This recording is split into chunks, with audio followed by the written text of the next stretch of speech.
Good afternoon, everyone. Thank you for stopping in, for checking in. Today's session is a pretty important one.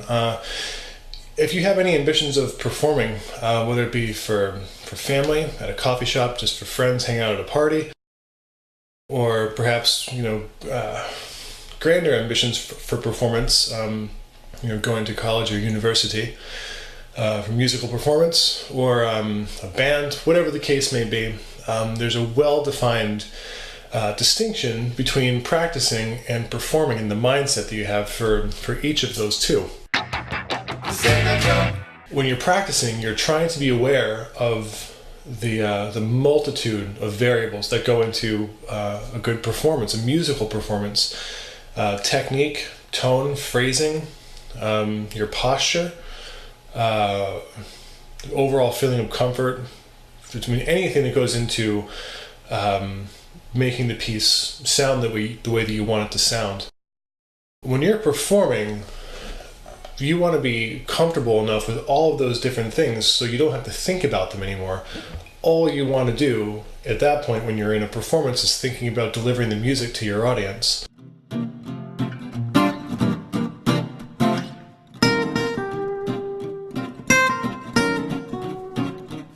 Some people will get on stage and they get into this spiritual, mindful place where they're going to do the absolute best performance that they can do for themselves. It's not a selfish thing, but they're making it about just them in that moment, and they're sharing it with people. Of course, there's a crowd of people there, tens of hundreds, perhaps thousands of people, if we're all so lucky.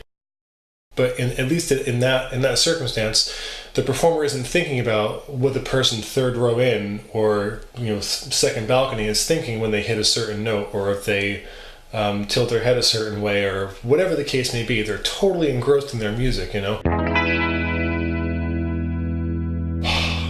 Let's go through how to behave when you're practicing. Behave.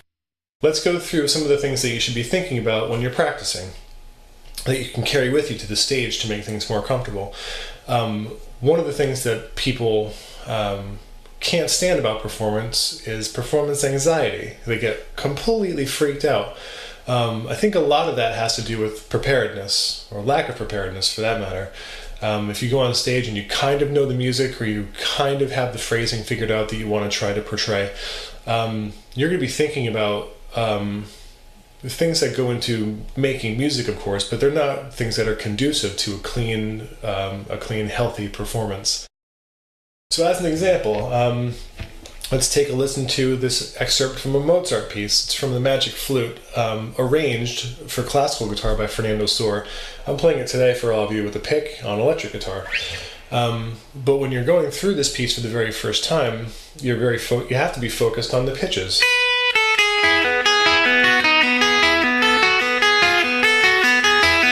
Playing it cleanly, right? You're aware of your posture, your breathing. Are you tense? Are you clutching the notes? Are you not quite sure what the next note's going to be, or what the next phrase should be? Those are the kind of things that have to get worked out in the practice session, right?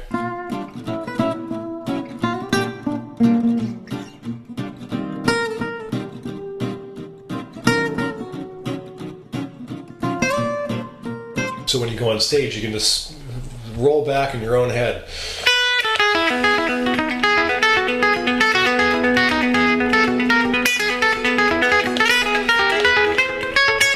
Etc., etc.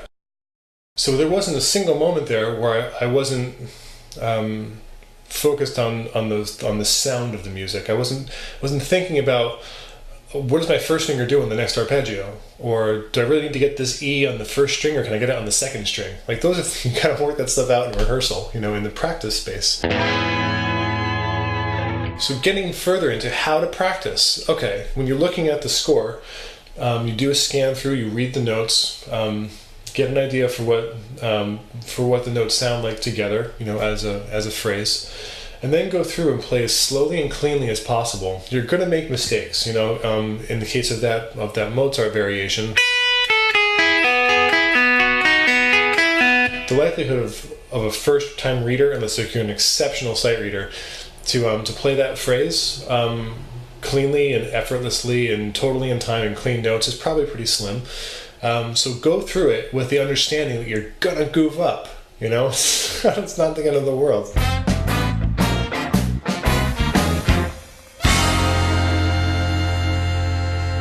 When you play this, try to just be even about it.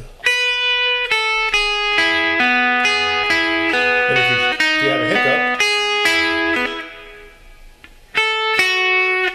I don't know, I'm not sure where to make a mistake. That sounds pretty pompous. I didn't mean it to sound that way. Cleanliness is godliness, everyone, right? Right.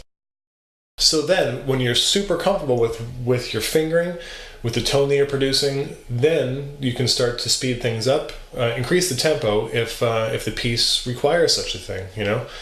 You can start getting into things that are more musically inspired, like your tone and your dynamics. How are you going to produce the tone? Is it going to be ponticello near the bridge?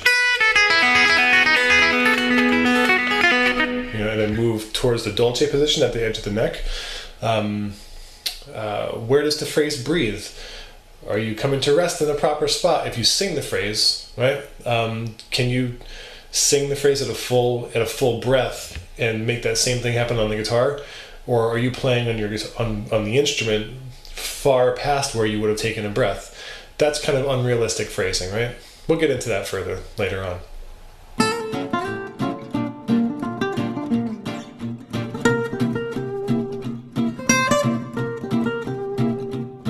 So you've mastered your piece, you're in a quiet space, you're in your practice room, you're doing all of your hard work, you've finished doing what you got to do with preparing the notes, preparing the phrases, your posture is good, you're breathing evenly, you're breathing through phrases, then you get to the stage and you still have performance anxiety. Wow, it's a tough one. It happens to everyone sometimes. You know that you're prepared. Okay, you see a whole bunch of people that are there waiting to hear you play. Some of them may be musicians, which makes things even more stressful. Some of them may not have any idea if you make a mistake or not, but you cannot think about those things. All you can do is just regress into your own head just for a few minutes while you're performing. And I say a few minutes, like maybe it's an hour-long performance or an hour and a half or something. But be in your own head and reflect on the music as you're playing it. What do you want it to sound like? What do you want to try to portray to people in the audience, regardless of what they're aware of? You have to be thinking about you. You know what I mean? I think that's a really important thing.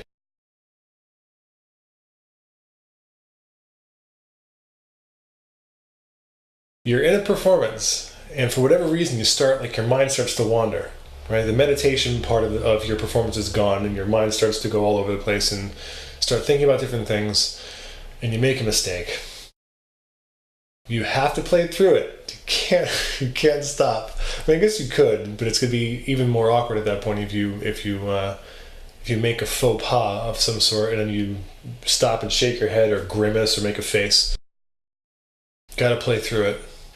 If you're really unsure about where you are, you absolutely need to stop. Try to reflect on what was the last part that you played well, and where can you remember the piece picking up, and then begin again from there. And more often than not, the audience will be forgiving of the fact that you at least tried to continue. You know what I mean? So we'll keep talking more about this stuff as time goes on, you guys. But certainly play pieces within your grasp. Both reading, as far as ear training is concerned, if you want to listen to a piece and figure it out, try to be conscientious of the level of difficulty with the piece. Don't try to master things that are like up here if you think that your technique is here.